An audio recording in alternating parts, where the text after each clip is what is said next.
യമന്റെ വടക്ക് ഭാഗത്ത് Saudi Arabian അതിർത്തിയോട് ചേർന്ന് താമസിക്കുന്ന ഒരു ചെറിയ ആദിവാസി വിഭാഗമാണ് ഹൂത്തികൾ.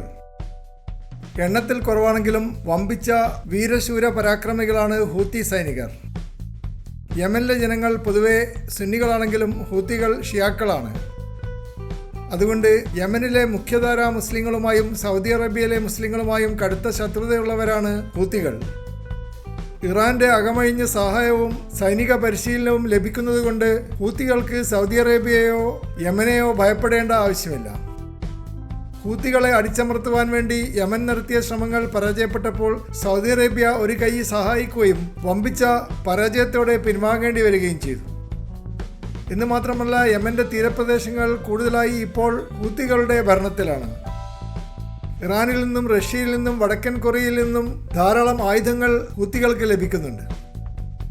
സുന്നികൾ ഭൂരിപക്ഷമുള്ള യമനിൽ ഹൂത്തികളെ അവഗണിക്കുന്നതായും പെട്രോൾ വില കൂടിയത് താങ്ങാൻ പറ്റാതെ ചെറുപ്പക്കാർക്ക് യാത്ര ചെയ്യാൻ പറ്റുന്നില്ല എന്നും തൊഴിലില്ലായ്മയുണ്ടെന്നും ഒക്കെ പരാതിപ്പെട്ടാണ് ഹൂത്തികൾ യമനിലെ ഗവൺമെന്റുമായി ഇടഞ്ഞത്.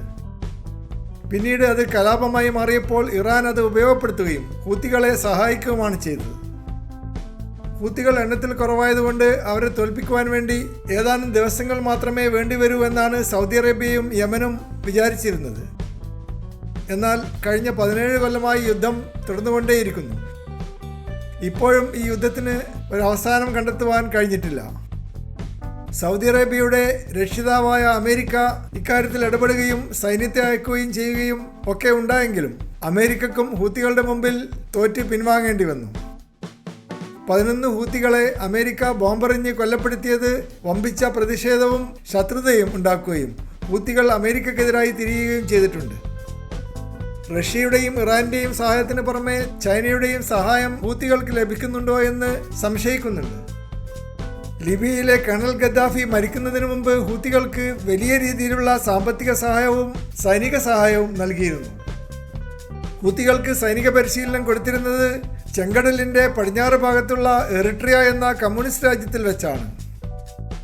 ഈ പരിശീലനം നടക്കുമ്പോൾ അധ്യാപകരായി അവതരിച്ചത് ലബനോനിലെ ഹിസ്ബുള്ള മിലീഷ്യയാണ്. ഇങ്ങനെ ലോകത്തിന്റെ പല ഭാഗത്തു നിന്നും സഹായവും സപ്പോർട്ടും ലഭിക്കുന്നത് കൊണ്ട് ഹൂത്തികൾ തടിച്ചുകൊഴുത്ത് വളരുകയും ഒരു വലിയ സൈനിക ശേഷിയായി മാറുകയും ചെയ്തു. ഇറാന്റെ റവല്യൂഷണറി ഗാർഡ്സും നാവിയും ഹൂത്തികൾക്ക് എപ്പോഴും ബാക്ക്ഗ്രൗണ്ട് സപ്പോർട്ട് കൊടുക്കുന്നുണ്ട്. ഇസ്രായേലും പലസ്തീനും തമ്മിലുള്ള സംഘർഷത്തിൽ ഹൂത്തികൾ ഇടപെട്ടതോടുകൂടി ഒരിക്കൽ കൂടി അവർ ശ്രദ്ധാകേന്ദ്രമായി മാറിയിരിക്കുകയാണ്. ഹൂത്തികളെ നേരിടാൻ വേണ്ടി അമേരിക്കയുടെ ഏറ്റവും വലിയ യുദ്ധക്കപ്പലായ USS ഐസൻഹോവർ ചെങ്കടലിൽ എത്തിയിട്ടുണ്ട്. ഏഷ്യൻ രാഷ്ട്രീയത്തിൽ അനാവശ്യമായി ഇടപെടേണ്ട എന്ന് കരുതി വിശ്രമിക്കുന്ന അമേരിക്കയുടെ രാഷ്ട്രപതി ജോ ബൈഡൻ ഇപ്പോൾ ഈ പ്രശ്നത്തിൽ നിന്ന് ഒഴിഞ്ഞു മാറാൻ പറ്റാതെ മുന്നോട്ട് വരുവാൻ നിർബന്ധിക്കപ്പെട്ടിരിക്കുകയാണ്. പലസ്തീൻ പ്രശ്നം മുന്നിൽ നിർത്തി ലോകശ്രദ്ധ പിടിച്ചു പറ്റാനുള്ള ഇറാന്റെയും ഹൂത്തികളുടെയും ശ്രമം മുസ്ലിം ലോകത്തിന് വൻ ഭീഷണിയാണ്. സൗദി അറേബ്യയും തുർക്കിയും പിടിച്ചെടുക്കാനുള്ള ഇറാന്റെ പദ്ധതികൾ ഇത്തരത്തിലുള്ള യുദ്ധങ്ങളിലൂടെ മുന്നോട്ട് കൊണ്ടുപോകുവാൻ ഷിയാക്കൾക്ക് സാധിക്കുന്നുണ്ട്.